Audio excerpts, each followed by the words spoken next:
Good evening, ladies and gentlemen, and welcome to the Pompously Political Podcast, where we're going to talk about the news and stuff. As always, I'm your fearless co-host, Scott, joined by...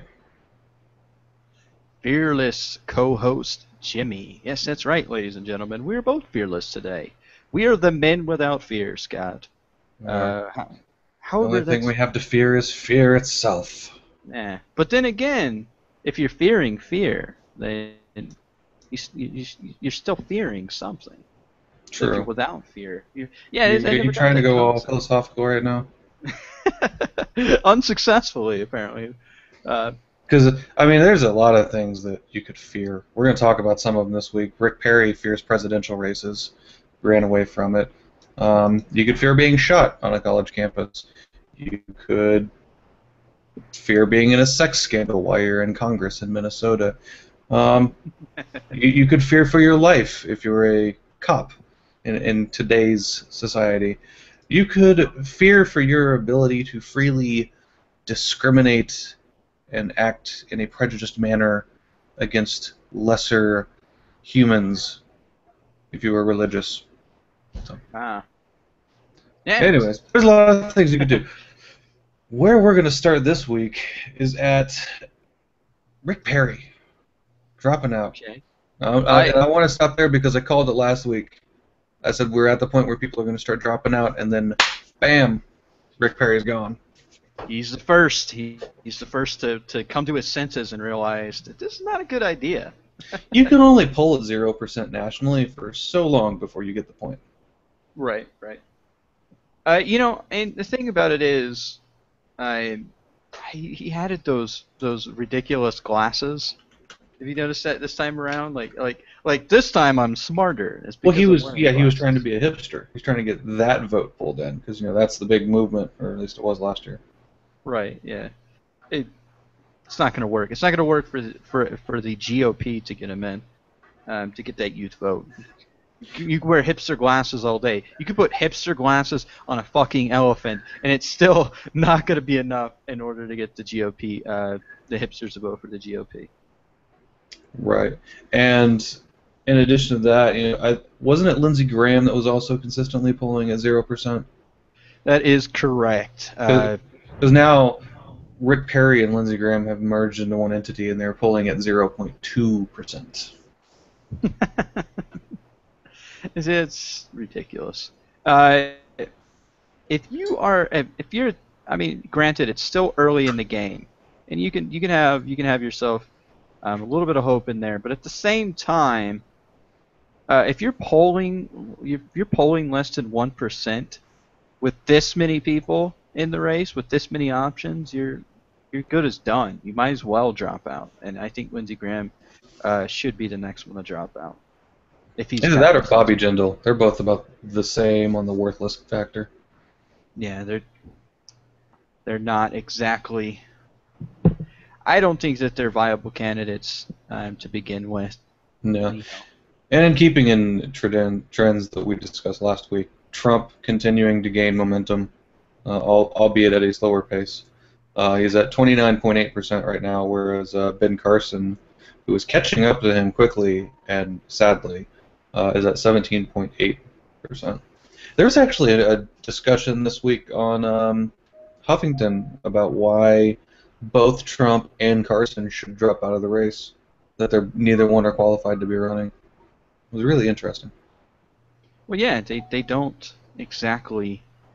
I guess that part of the appeal to them is that they don't exactly fit the mold of a typical politician, but at the same time, a politician has spent a career learning the ins and outs of the political arena. It's much more than being management qualified. It's much more than being an intelligent individual.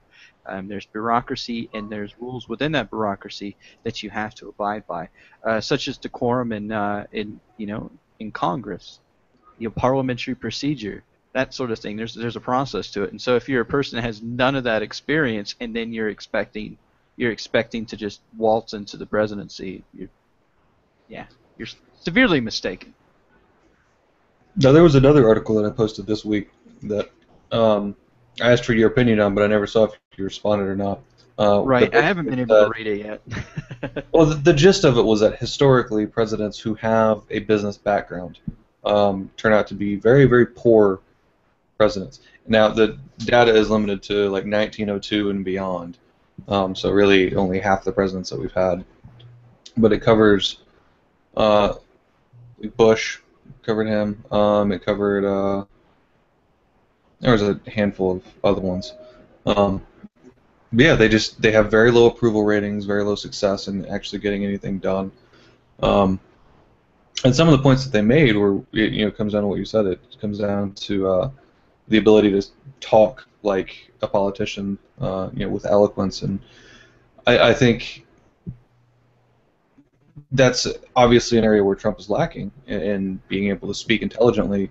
But he has success in business on a scale like nobody has ever had who has held that position before. So when you're throwing out the Mitt Romneys or even the Bushes or anything like that, who may have been worth a couple hundred million, we're talking multiples of that many times over for Trump, where he's worth what 9.8 billion or whatever it is. So would that statistic still apply to somebody like that who really, really succeeded in business rather than just really succeeded in business?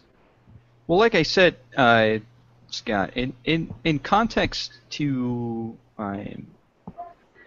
politics in general, when you have you can have a candidate that has that business experience, but even if you do look at Bush, um, they were involved in politics at a certain point. The Bush family name is also a politically geared family. Not just George Bush, but then Jeb Bush, George Bush Senior. I think there's another Bush, like a younger guy who's in Texas right now. So the Bush family is really politically focused. So even if they didn't have the political experience in the office, or if they had little experience with that, they still have a family that's setting them up for that. Trump does not come from that. And so you can have that business experience, but then on top of that, you have to know the political game. You have to know how to address Congress. You have to know the rules of the game. You can't just rely on your business experience, or in Ben Carson's case, you can't just rely on your smart guy credentials, which I question those smart guy credentials, because he's retired. He's retired by now. Especially after some of the comments he's made. Right. Yeah. Did you catch the latest Trump comment No, I have not. about the military? About what? About the military? Wasn't it something to the effect like comparing his business experience to military experience? Like, Well, no. This is what he said. He said, that while he doesn't have military experience, he did go to a prep school that was a lot like military. They wore uniforms and they marched and stuff like that. So in his eyes, he's received not just the same amount of training, but probably more training than the military. Is what he said. And I'm just like, okay, putting on a uniform and marching around is not the extent of military training. a prep school. Yeah, it was like a prep school. It wasn't like it's not like he went to West Point or anything like that. Which, if he had gone to West Point and then said, I don't have military experience per se, but I did attend West Point for a semester or whatever, that's at least something. But if it's just some random prep school, Randy's prep school for the gifted billionaires or something, I don't know. But yeah, Mr. stupid comment. Trump, I invite you personally to spend one fucking day in basic training, and then stand up and tell me that you have military experience. He had the opportunity. He had the opportunity to serve. Didn't he dodge it like 9 times? Yeah, because he of supposed bone spurs on his feet. His number got called up, and then he got a referral from a doctor stating that he had bone spurs. And then his number got pushed to a really, really, really high number at one point, to where his number was nowhere near called. Yeah, so he thinks that being in a prep school is the same as the military, and he thinks that he can lead this country with like that an sort Eisenhower, like a Roosevelt, like. Sorry, that no. Yeah. At least Ben Carson's type of crazy with his comments. He at least acknowledges the fact that he's nowhere near military capable. Yeah. I mean, That's crazy. Yeah. Anyway, so goodbye to Rick Perry. On the Democrat side of it, we've been talking about Joe Biden, Ice Cream Joe, Creepy Hand Joe, Vice President, who my understanding was that he announced he was going to run, and now he's not so sure he's going to run. Well, I don't know if you caught that Stephen Colbert interview. I did. One of the first interviews for the new Late Show with Stephen Colbert, the new incarnation, if you will, of Stephen Colbert.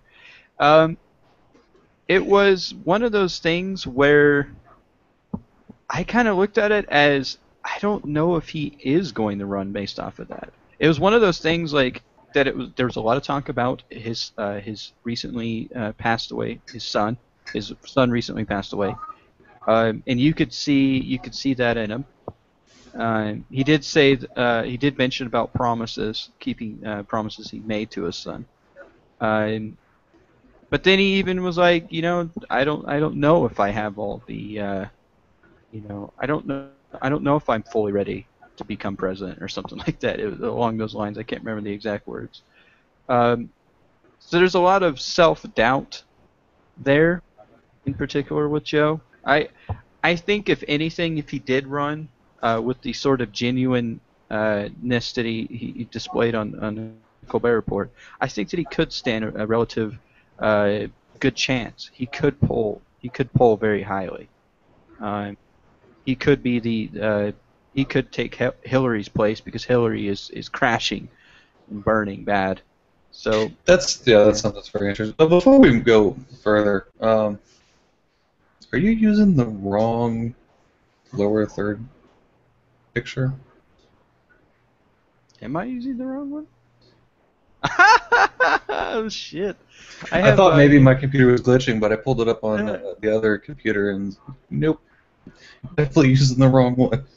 man, what a day! Apparently, I'm Scott today. There we go. Is that better? Much better. All right. So, go ahead. Before the thing is on my screen it shows backwards, and then it's like I'm in the bottom portion of the screen. So I have you up on the main screen, and then I have me in this little tiny screen. So I can't even read the letters. So then I just assumed I clicked the right one. So. Nice. All right. So the thing that got me with the Biden interview, obviously, it's very heartfelt. But putting it bigger picture kind of perspective, Hillary's done. There's no ands, ifs, or buts about that. No, I'm saying right now, put a fork in Hillary. She's done, because at this point, she's keeping her mouth shut. She's trying to kind of ride out this storm, and then she's going to go into, at some point, I'm sure early next year, she'll start trying to gain momentum again to kind of make up for all this ground that she's lost due to the email scandal. But at that point, it's going to be too little too late. She's not going to be able to distance herself far enough away from what's going on right now. And that's it. She's done. Her 2016 bid is over thanks to this email thing. You've got Bernie, who's gaining momentum, who's going to continue to gain momentum. I know we talked last week about him burning out, but I think he's going to continue to gain it because he's got real statements that hit down to the average person that they can agree with. I think that's what his strong point is. Biden, if he were to step into it, I don't think he could beat Bernie. He may have the name recognition, but right now I feel like any support that he's getting is not because people actually want Biden in office. It's because it's emotional support, not rational support. The thing that pointed out that really struck out to me in the Colbert interview was how much that man has gone through in his life that no person should have to go through. He lost his wife. He lost his daughter. Now he's lost his son. It's just he's gone through all this stuff, and he's still the second most powerful man in the country. Debatable, depending on how you view those positions. But he's a heartbeat away from the presidency. Overcame all that to achieve those heights, but what has he actually done? I mean, if you were to look at his policies, what has he actually supported? Because prior to him being vice president or picked for it, he was nobody. He was some politician from some state that was elected to Congress, and nobody knew who he was. So he hadn't made any type of name for himself outside of that. I don't see Biden being able to translate that into actual policies that he would implement. That he was talking about how he would have to be truthful in it, and as much as we want that, we say that we want it, nobody's going to vote for that because nobody wants to actually hear what the truth is and what he would have to do to get that. I don't see him being viable. I think at the end of all of this, it's going to be Bernie. I agree with you on the Bernie bit, but I disagree on the Biden bit, just for the simple fact that look at let's look at Trump for a second. He's not gaining popularity because of policy. He's not gaining popularity because of experience. He's gaining popularity because of the things he's saying. People, for whatever reason, they believe that he's a loose cannon. He's saying what the rest of the country is saying. He's vocalizing that resentment and that anger. He's channeling into that. To a certain extent, Bernie is doing that, which again, Bernie has policy to back that up. Biden, on the other hand, he has that genuine aspect where you see this guy in all the stuff that he has only to rise to the title of vice president in this country. That says a lot to a person's character there. The other thing is while we don't know his accomplishments, I think he was in he's from one of the New England states. I think maybe even Pennsylvania, which is not New England, but getting up there, northeastern area. And he was actually fairly popular within his state. One of those politicians. Sometimes being a good politician is not having your name in the news, and the reason for that is because lately, if you're a politician, you got your name in the news because of a scandal. So if he avoided that, then he was born in Pennsylvania, but he represented Delaware. Okay. So he was very popular there with his policies and so forth. What those policies were, I'm not 100% sure. So I think that could serve him beneficially in the sense that, hey, I was vice president, I know how the game works. B, I was a successful politician in Delaware. C, I'm a genuine type of guy.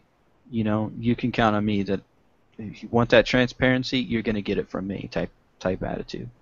So I think that he could potentially compete with Bernie. I think he could, but only time will tell. If he does run, I think that he could. I think he could compete with them. But well, according to the polls, this is the same site that I pulled the Republican data off of.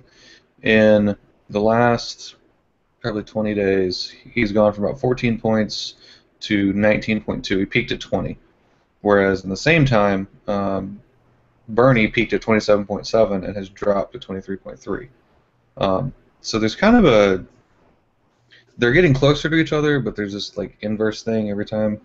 It's weird. While at the same time, Clinton has gone from actually if you back it up about 2 months, she went from 62.8 to she's now at 44.7. So still leading, but she's dropping a lot. I don't know. He might be able to do it. I just, my support's still for Bernie. I'm not gonna switch over to Biden just because he's gone through a lot of tragedy. Right. Oh no. Don't get me wrong. I am still supporting Bernie, and I feel that he deserves the nomination because, again, like I said, he is tapping into the resentment and anger that Trump has got, but he has policy to back it up. He has experience and he has policy. He's a solid politician. He's, I would say, one of the few, dare I say, uncorruptible politicians, because that guy does not give a shit when it comes to. Most of his donors are union type donors, teacher unions and stuff like that, working class type people. Doesn't have a lot of gigantic corporation donors. I don't think he has any corporation donor or corporate donors. And then on top of that, he's an independent. So he's not bound by party when it comes to his policy. See, I've heard that a couple of times, but he's running for the Democratic nomination. How would he be independent in that case? He's independent in the sense that he is a democratic socialist, is what he categorizes. So that he doesn't have the support of the majority of the party. Right. He's not an establishment type Democrat. We always hear about establishment Republicans, but there are establishment Democrats. Hillary Clinton is an establishment Democrat. Yeah. Bill Clinton was an establishment Democrat. Bernie Sanders is a democratic socialist who is independent. He has voted. He's voted towards the right in a couple of issues, but he typically stays on the left side of policy. And so because of that, that's why he would fundamentally go for the Democratic nomination as opposed to the obviously the Republican. Okay. That makes a little bit more sense. Right. Now the other thing about it is Bernie is also smart. Okay, he's a smart guy. He knows that this country is ran by two parties essentially. Third party option is not very strong. If Bernie was to run as an independent and not go for the Democratic ticket, where he would have the most chance, he wouldn't be polling near as high as he is right now, and that's because independents historically they just pull votes from the other two large majority parties. That's what they do. So if anything, he would be competing against Hillary. If he did go as an independent, he'd pull Democratic votes away from Hillary and then secure that presidency for the Republicans. So. Makes sense. Okay. He's playing strategy.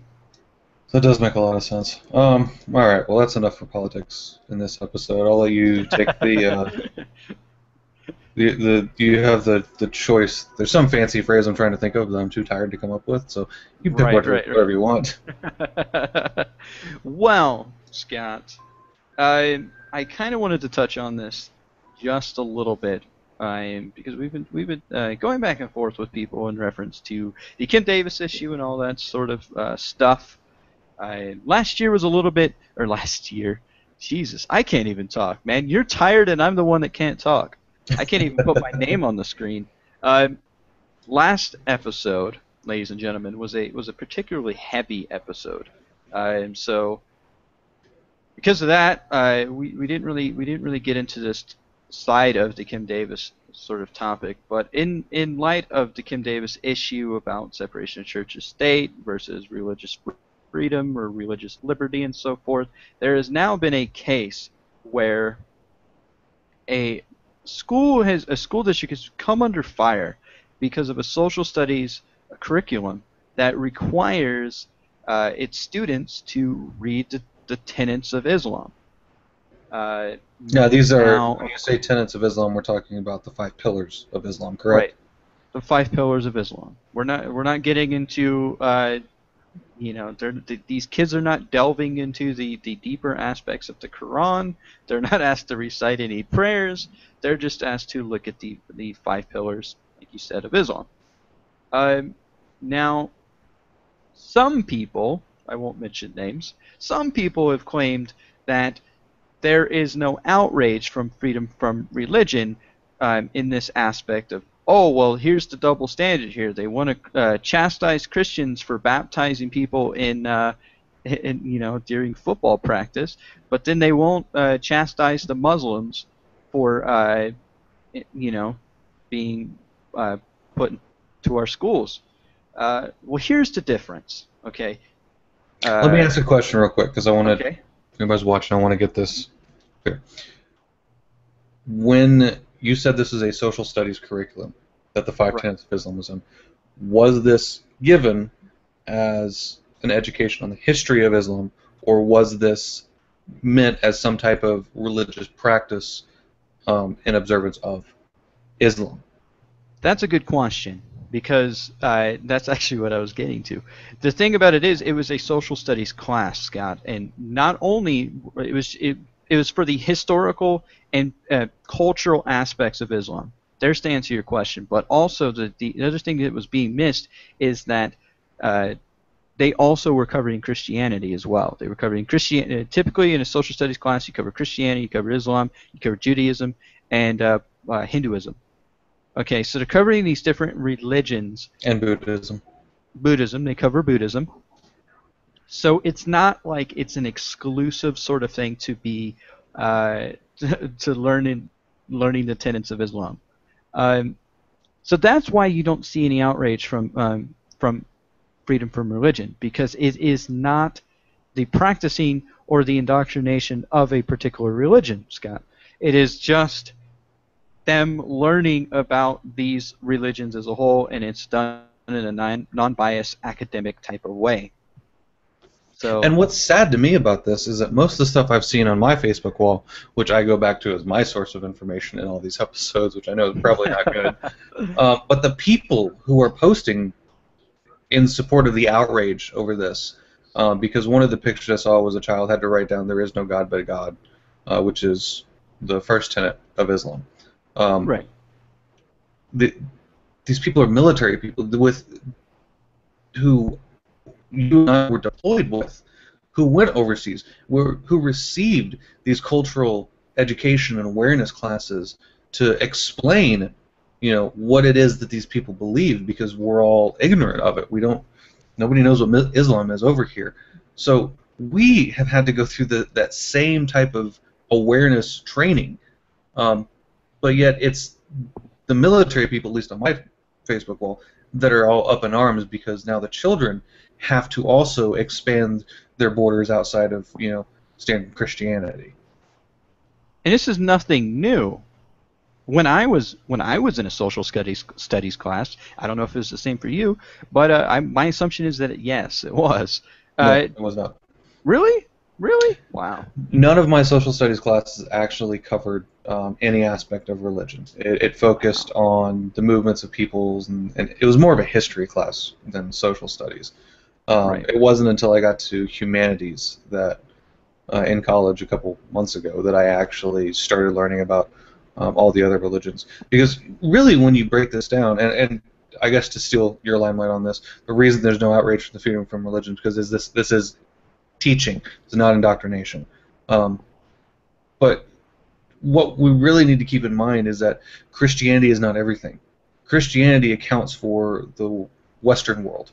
Buddhism and Hinduism has a large role to play in the development of the Eastern world.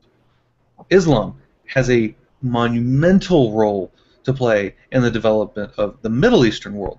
So regardless of what your feelings about religion are, whether you're an atheist or whether you're a diehard Catholic, going to Mass every time the doors are open, it doesn't matter. It doesn't remove what these religions have, the role that these religions have played in the development of the world as you know it today.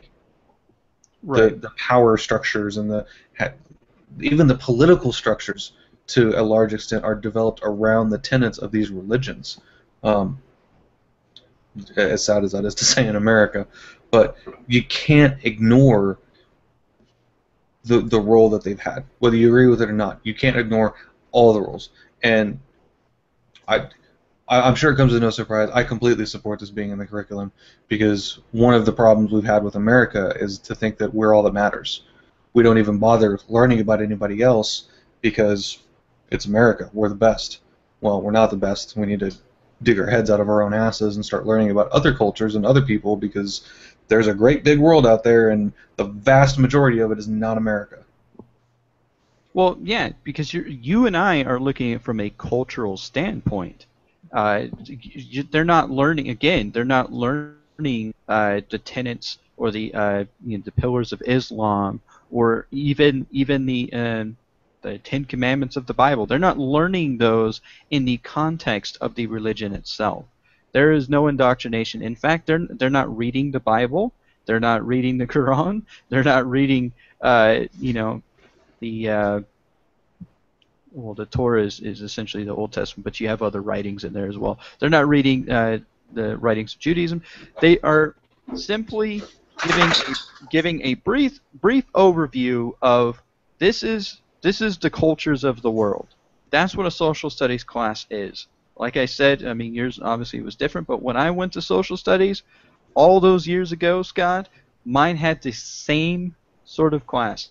I knew about there's the Buddhist will has 8 paths of Buddhism, the pillars of Islam, Christianity. All of them got their airtime, and it wasn't in order to indoctrinate you into a particular religion, but just educate you about the cultural aspects of that faith. That there's a world bigger than your own sphere of Right. knowledge. Well, not just that, but we have people within this country that are Muslim. We have people in this country that are Buddhist, Hindu, all of them. We have these people within our country, and they have these cultural aspects. So it helps you learn more about the people that are around you, and in the nations around you as well. So if you follow me on this journey, Scott, we'll file this under not not a problem. Okay. Not an outrage. Right. So this does not deserve any outrage. Obviously, we talked about the baptizing of football players during football practice. File that under outrage. There's another The case. leading of entire football teams in prayer. Yes, outrage. There's another case, Scott. I forgot to put this on the Evernote because I was typing fast, but this is kind of where I was leading. There's another case that was essentially this lady who was going through a divorce. She was trying to get financial assistance to help with the joint custody that she shared with her husband. Okay, so I haven't gone through a divorce. I don't know the process, but I assume there's a lot of fun. Right. There's a lot of just terrible shit that goes on, and there's a lot of things that you end up not wanting to do. Well, this lady ended up having to do something that she should never have been asked to do. She was asked to go to therapy. 10 sessions, 10 mandated sessions that were on her dime that she had to pay for them. Okay. Which is this a common thing that people get asked to go to therapy? There is a certain tenet that if you're going to file for irreconcilable differences, then you have to go see a therapist to confirm that you do have irreconcilable differences, basically. That it's not something that you can work through, therefore it's irreconcilable. Okay. So it is quite common then, I guess, to it's to prevent people from just one day up and going, you know what, I'm sick of your shit, I'm just going to divorce you. Right.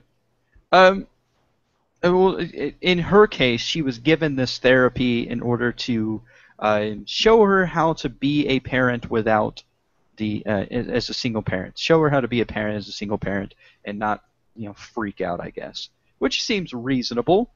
But here's the unreasonable part, ladies and gentlemen.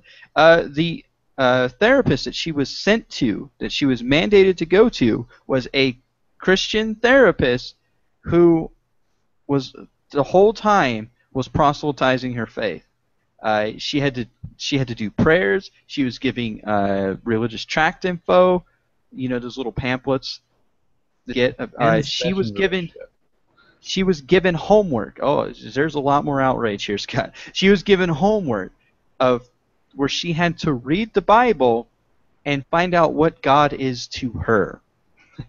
So this is the extent of it. Her first session, the lady said, I like to pray when I start my sessions. And then, the lady that was supposed to attend therapy was like, I'm not religious and I don't pray. And then the therapist lady was like, well, that's how I do it. And then proceeded to pray. Okay. So she tried to talk to the court. She tried to get a hold of the judge and everybody and try and get a different therapist because she was like, hey man, I'm not comfortable with this. I'm not religious. She's very religious, and I'm not comfortable with this. And they never got back to her. She ended up having to go back to court, with the judge, and she went back to court and said, hey man, this I'm not comfortable with the situation. The judge then told her, nobody's had any complaints about her before, so therefore, whatever, you still have to go to the sessions with her. So, forced her to go to the sessions. She stopped going to them because of how uncomfortable she was, and then was found in contempt of court, and the court took her kids away because of she wasn't attending these sessions. Wow. So, she ended up being forced to have 10 sessions of nonstop proselytization from this lady. She had to pay for it on her dime. The court wasn't paying for it. She had to pay this lady money to hear about Jesus, right? And then on top of that, the lady that's the therapist was conducting these therapy sessions from a public library. She's not. I don't know if you knew this, but you cannot conduct monetary transactions. You can't conduct business in a public library. I did not know that. That's very interesting. She was doing it under the table. And then when the news report that I saw with this lady, when asked about it, she stopped the interview like, you know what, man, this interview's over. So she was, and they have like video footage of her in the sessions, not about the money section, but about her, praise Jesus, Jesus this, Jesus that, got that, Bible, Bible, Bible, and the lady's just clearly uncomfortable, like, oh, this is weird. So yeah, Scott, should we file that under outrage? Yeah. Yeah, see, this is exactly why we don't want a Christian nation, because shit like this would be rampant. Right. Now, here's the thing. The lady that was the therapist, she got away with it because she said that she holds certain religious beliefs, but her practice is secular, and that if they want to engage about religion, then they're more than willing to, right? So basically, that it's secular until they bring up religion, is what it is, right? And then she can talk about Jesus. She's the one that brought up religion. If she wants to start her sessions with prayer, that doesn't count. You can't use that argument. Well, they showed the video. They showed the video and were like, hey, what about this? All you're doing is sitting here talking about Jesus stuff. And then the therapist lady was like, well, she was questioning her own theological views, and that's why we were talking about Jesus. So it's her word against it's her word against the other ladies. Is how they're playing it out. Like there's no context. There's no hey man, I'm uncomfortable with this. Like no vocalization of that. Then one could then assume that either way could be correct. You know what I mean? Right. So yeah, I'm outraged by it. I think it's jacked up. The ACLU is looking into it. This happened in New Mexico, Albuquerque, New Mexico. So the ACLU in Albuquerque. See, I would have guessed Florida on that one. That's something that Florida would do. But New Mexico, yeah, not New Mexico. Well, that's a new one. That state still exists. Well, Trump hasn't built a wall around it yet, so. What if he gets confused and accidentally puts a wall around New Mexico instead of Mexico? I thought it was both Mexico. Okay, what do you want from me? We only need 49 states. Mr. Trump, you put it around Texas also. The other southern bastards always threatening to leave. We don't need them.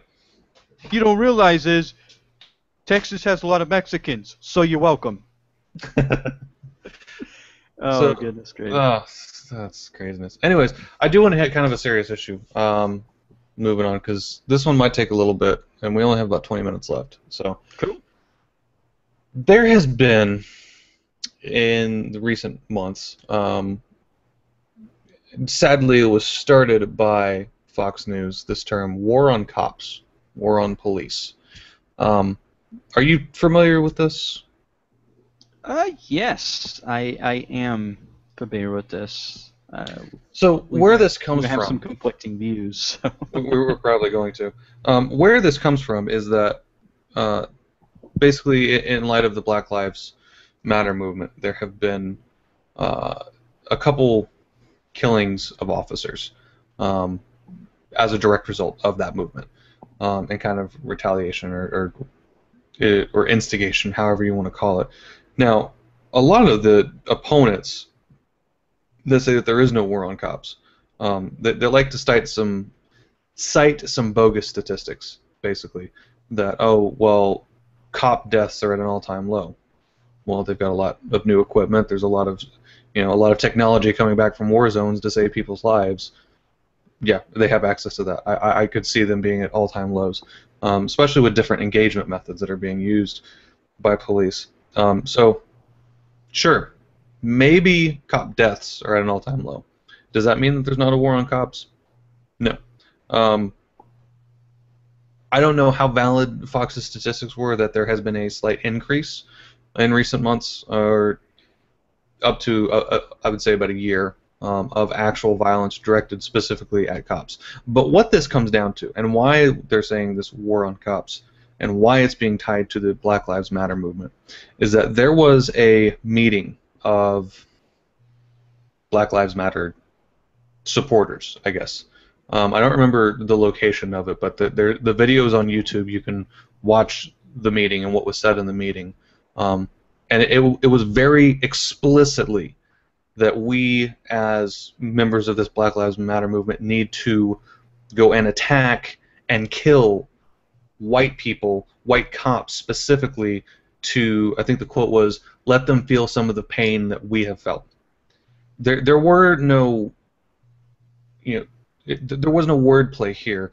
There was no mincing words. There was no, hey, maybe we're just joking around. No, it was a very specific directive for, if you support Black Lives Matter, go kill cops. It was very plain, cut and dry. So now we have this, supposed war on cops. Isn't it an all-out war? Probably not, because a lot of people are smart enough to go, I'm not going to kill a cop. But there is the mentality with everything that's been happening recently that is very anti-law enforcement, anti-blue line, or whatever you want to call it. And to immediately dismiss that there is no threat to cops is, frankly, it's ignorant. Because there is a very clear threat, specifically because of this movement, specifically with the leaders of this movement, and like I said, this has been captured on camera. This is on YouTube. You can go find it right now of them saying to do this. So, what would you disagree with on that? Okay, I haven't seen the video, so I don't know the context. I don't know the context at all. When it comes to things like Fox News, they like to take a video, make the context fit the fit the criteria. Now, with that being said, because I don't have that information, I do have to say there has been cases lately where police have been shot at. Some police have been killed. Right? There's been some cases of that lately. I think of 2 or 3 off the top of my head that were actually killed because of it. Right. So I won't dispute that because I don't know. Again, I haven't seen the video, and I do know that there have been instances where police have been killed. Now, here is where I draw the distinction. Okay, in both matters of police being targeted and then members of the African American community, the black community being targeted. Okay, now, police officer, for what it's worth, noble in intention. Okay, I will say that most police officers are good, hardworking people that want to make a legitimate change in their community. They're not racist. They're not assholes. They just want to do the job that they feel that they're suited for. However, in that volunteering aspect to become a police officer, there is inherent danger of being that job. Okay, they know whether these people were targeting them specifically because of them being cops. Okay, there's always going to be that inherent danger in there, whether you take that out of the equation or not. Okay, so when I look at it that way, I see somebody that's volunteered that knows the dangers of being a police officer. And then on the other hand, members of the black community that we've had instances where members of the black community, whether you think all of them are legitimate or a portion of them have been legitimate, there have been instances where members of the black community have been targeted as well, okay, by law enforcement. So they are not involved. They didn't sign up to be black. They didn't sign up to be targeted. They didn't sign up to be arrested and essentially lose their lives for something minor infraction. Okay, so that's where I see the distinction there between these two groups. Now, on top of that, I don't think it's helping the movement if Black Lives Matter, right? If Black Lives Matter is calling for people to kill cops, I don't think if anything that's doing, the only thing that it's doing is delegitimizing the valid points that your argument has, that there are members of the black community being targeted. I think that it does a disservice to your cause to put that sort of information out there. So that's where we agree. No killing cops, okay? The All Lives Matter movement, the Black Lives Matter movement, everybody deserves to live. We got that, okay? But what I don't see is a recognition necessarily from law enforcement to addressing the validity to some of these claims that the Black Lives Matter movement or the black community are vocalizing. I haven't seen that. You see what I mean? That you have people that are within the black community that are willing to acknowledge, hey, yeah, there's some dumb people in our community, okay, killing cops. Fuck that, okay? But then you don't have anybody on the other side. Every time that the police officer gets in trouble... You do, but they're not given a voice. You have cops that are saying that, look, there's some bad cops. We got that. Not all of us are doing that. But that's not what the media wants you to hear right now. The media wants you to hear cops are evil, cops are bad. So they're not giving airtime. And I think that's a disservice to the overall argument as well, the overall discussion, because there are good cops, and if there are, like I said, because I haven't heard any criticism there. If there is criticism, it needs to be vocalized. There needs to be reform. You want to stop this Black Lives movement? Okay, then address the issues you do have. Angry people are angry for a reason, in most cases. People that are disenfranchised, they have grievances. Okay, when you have people that then take that grievance and turn it into something sinister like killing cops, you take the wind out of their sails when you address the argument at hand. You know what I mean? So I don't know. I don't know how to handle that. Hopefully that makes sense. For risk of sounding like a complete bigot here, but why isn't anybody standing up to say, okay, we get it, Black Lives Matter. We do. Cases like Sandra Bland and Freddie Gray, absolutely wrong. Cops were at fault there. Eric Garner. Yeah, Eric Garner. But let's talk about the rest of the cases that are being lumped into this Black Lives Matter movement, the rest of the police brutality and stuff, that really comes down to one simple premise that this community, by and large, is not getting, and that premise is stop breaking the fucking law. Stop glorifying being a thug, being somebody who lives their life specifically to be in trouble. Stop fucking glorifying that shit. If you want to be taken seriously, stop doing the opposite of what you're saying. If you want cops to stop shooting black people because they're breaking the law, then stop shooting back at cops for no fucking reason. Don't shoot at a cop because he simply walks into the neighborhood on a patrol. I mean, we can go both sides on this. Both sides can be held equally at fault for what's going on. I have zero respect for the Black Lives Matter movement. None at all. All it is doing is creating more division in the country, and we don't need it. Right. See, and what I'm saying, I'm not supporting Black Lives Matter. Don't get me wrong there. I'm just simply saying that despite the incidences that could be attributed to the Black Lives movement, where cops are being killed, that still doesn't negate the validity of some of the grievances that Black Lives Matter has. These grievances. And there are legitimate grievances. Right. But for a lot of the other grievances that are not legitimate, which I would argue makes the vast majority of the grievances, there are underlying causes of breaking the law that they refuse to acknowledge.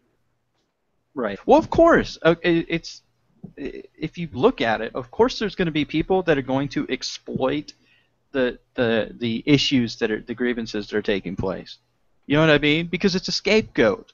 If you're somebody that's committed a crime, whether you're black or white, and this thing happened not because of the bad thing I did, but because I'm being profiled or I'm being targeted. You see what I mean? So yeah, you're going to have instances where you're going to have an individual that doesn't want to face the responsibility or the reality of the situation that they find themselves in, and so that they pawn it off and they exploit the validity, the valid arguments that Black Lives Matter has. Now, on top of that, what I have seen, I will say this, is that in cases of police brutality, in cases of police negligence, we're seeing a rise in the amount that these police officers are held accountable. Take that instance where the college, he wasn't even a full police officer. He was like a college, like campus officer, where the guy was in the car.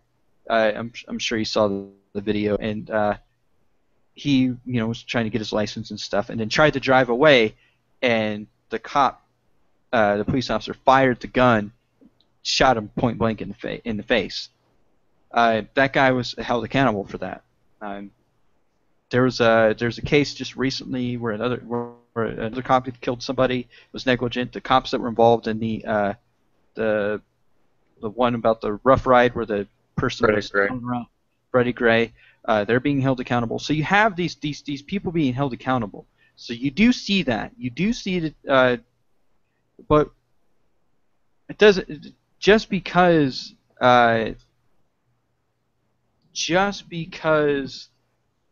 you have cases that aren't legitimate doesn't cheapen the cases that we do have. Just because you have violence against police officers, it doesn't cheapen the need for such reforms. Even You're in right. Missouri, It doesn't cheapen the need for addressing some of those issues that are there. But you can't take a handful of issues and say that it's a national crisis, like it has been blown up to be, and not look at similar cases that don't meet that profile. Because, for Sandra Bland, there's a white guy that got the same treatment. But nobody's heard that story. For Freddie Gray, there's a white guy, there's a Chinese guy that got the same treatment. But nobody's heard that story. Nobody's talking about those stories. That's where the All Lives Matter, I guess, is trying to come in and to kind of put this into perspective. It's like, look, if we're going to talk about things that need to be changed, they're systemically wrong, then we need to talk about how they're systemically wrong for everybody, not just you. Because that's not going to solve anything. That may fix a portion of it. Great, now black people are treated great. Now we're going to have to go through this whole fucking thing with Chinese people because now they're going to be discriminated against. And it's and we say this, and it sounds absurd, but let's look at the history of the rights movements in America. We did this with women, we did this with black people, then we did this with gays, now we're going to have to do this with the Muslims. Why? We need to stop, what's the word that we used for the media exaggerating, sensationalizing the one specific issue and look at the issue as a whole, like it's supposed to be looked at. Stop with the knee-jerk reaction, sit back, analyze the situation, and make an informed decision. Not off of emotions, but off of reason, off of statistics, off of logic. That is where Black Lives Matter fails. I think what you're hitting at is something that I've said from the very beginning, that it's not a race problem. It's an economic problem. I have fumbled through those words. It's an economic problem. It's a problem of poor communities that are being targeted. It just so happens that the African American community, the black community, in a lot of cases are disproportionately affected by this because they make up a large portion of the poor community. But yes, you're right. There are poor Chinese people. There are poor white people. There are poor Mexican people. Some are good people. As Trump would say. And then you have poor Muslims are being targeted to a certain extent. The thing about it is that when you have a community like the black community, because historically it's had to be more cohesive, because it's always been an us versus them. Because of segregation, it's always been the black community, the rest of the community, right? That's the way it's been.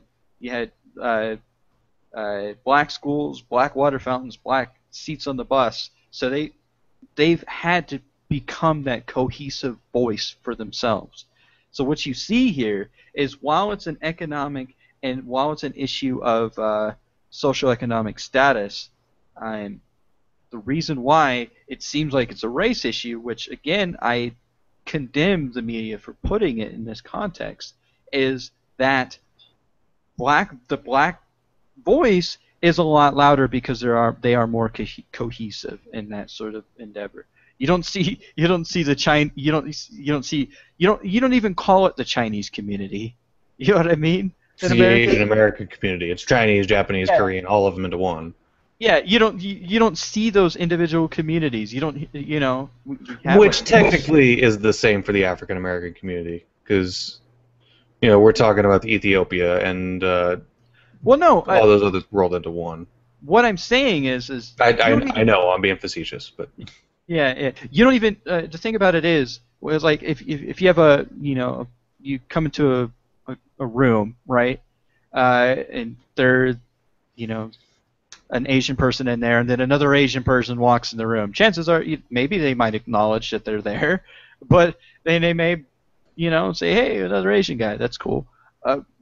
But inherently and culturally within the black community, they share that common bond, that common history, where they're like, "Hey, man, don't let the white man get you down," because that's the way that it's been. yeah.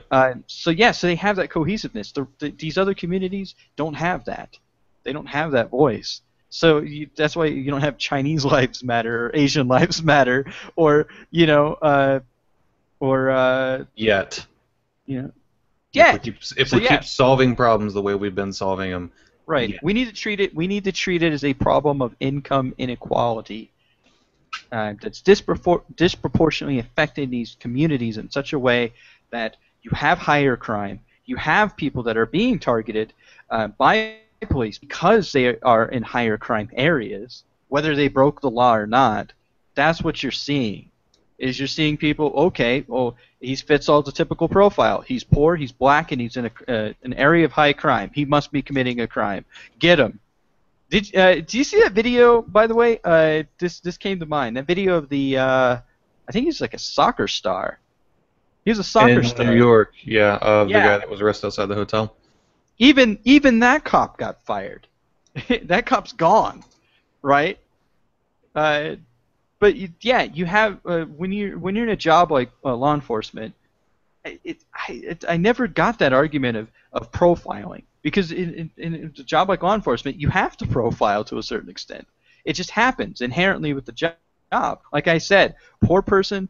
It's a poor person. He's black. He's in a high crime area. Let's see if he's up to something. You know what I mean? Like, or if it's the black person with the Rolex and the $100,000 Mercedes driving through the low income area. Right. You profile him to be the drug dealer. Right. But I mean, the thing about it is yes, there are cases where that same nice car with the Rolex and everything is rolling through a nice neighborhood, and then because he is black, he's still getting targeted. So there are instances of race-based or institutionalized racism that exist. So we have to acknowledge that, and we have to acknowledge the validity that people are being targeted. It's specifically the black community, because they are in these high impoverished areas. Okay. And the black voice is it's a lot louder than these other communities. That's why in the news does a good job of framing it as a race-based issue. But when you take a movement like Black Lives Matter, okay, you have people that are fucking terrible people, okay? They're terrible people. I don't see why you would want to why any normal person would go, you know what? They're killing black people, so let's kill cops. It's not a logical. You're just going to make things worse. You're going to exacerbate the issue. Agreed. But we are out of time. Ooh, you got me there, sir. I didn't think that whole conversation was going to go the full 20 minutes, but that is a very heated. That is still a sensitive subject. Actually, a year after Ferguson, we are still heated about the role of law enforcement and other related issues in this country. So, with that being said, and I guess our closing statements, 14 years since 9/11. You remember where you were that day? I was in school. I was probably in a social studies class, Scott, learning about Islam. I walked into school that day. I had an early class. It was an early English class or something, and had heard something vaguely about it. Teacher didn't care. We were doing school, didn't care what was going on outside the world, did schoolwork, and then I walked up to my first period math class, and we basically just sat there for the whole hour watching the TV, and for the first 20 minutes I thought it was a movie. I really, and I even asked the guy next to me, I was like, what movie is this? Have we seen this before? It took a little while for me to catch on to what was going on. This is the worst Harry Potter ever. Believe it or not, Scott, my birthday is September 10th. So, ouch. Yeah. So imagine that. Happy late birthday. Yeah. Thank you. But yeah. So you're a kid growing up. What's the first thing you're gonna do the day after your birthday when you go to school? Talk to your friends about the cool shit you got for your birthday. Well, I show up to school expecting to talk about the cool shit I got for my birthday, and they're like, the World Trade Center, and people are dying. And I'm like, well, that kind of steals the thunder out of my birthday. Damn you, Osama. Yeah. Thanks, Islam. Jeez. So, yeah. I still remember sitting in the living room with my parents, sitting in front of the TV watching Bush address the nation that night. You know, for all the things that he gets criticized for, he is also, he handled that speech with relative grace, is what one would have to do in a situation like that, where the whole nation is watching you, and the whole nation is like, whoa, this is crazy. And then on top of that, even then, like, was it 2003? I'm kind of jumping ahead here, but then 2003 with the Iraq invasion. I remember seeing like the night vision footage of Baghdad with the anti-aircraft firing and just explosions, and then being like, holy shit! Like, in my lifetime, I'm going to see not one but two wars, and it all. Obviously, we can argue whether Iraq, the reasons, the motivations for getting to Iraq were directly tied to 9/11, but because of 9/11, ultimately we ended up in Afghanistan and Iraq. And to be like, holy shit, I'm going to see two wars in my lifetime, is like, it's like, wow. It's kind of surreal and numbing to think about that. And then, of course, to grow up and to serve in that war is like, I'm like, holy cow, like, that's crazy. Like 80% of the people that we know, man. Like, how many people do you know from your hometown that have been to Iraq, man? Like, for me, it's a lot. Two, I think, 2 or 3. Really? Yeah. We're all affected by it, so it's kind of like, I don't know. I know more people from my hometown that have attempted to join the military and failed out of basic training. One in the Navy, one in the Air Force, and I think 2 in the Army. Than have served overseas. So. Wow, that's crazy. Yeah. Anyway, this says a lot about Florida, man. Oh, well, you were in Chicago, right? That was no, Illinois. Screw you. Yeah. Hate when Yeah. people do that shit. Oh, you're from Illinois, so Chicago, right? Yeah. It's a whole nother state. The rest of the state. Chicago's just this little portion. Right. My bad. My excuse my transgressions. Uh-huh. Sir. Well, thank you once again for joining us for an exciting edition of Pompously Political. Sorry if we were a little mellow tonight. I think Jimmy and I were both a little tired trying to push through it, but we made it. Yes, we did. Thumbs up. Be sure to check us out at polypompous.com. Send us a tweet over at polypompous. Also on Facebook at polypompous. And that's really all I got. Really nothing special. We'll see you next week. For sure. You'll same place, same faces, right? And hopefully with a guest. Ooh, yeah. Hopefully we can get them on here.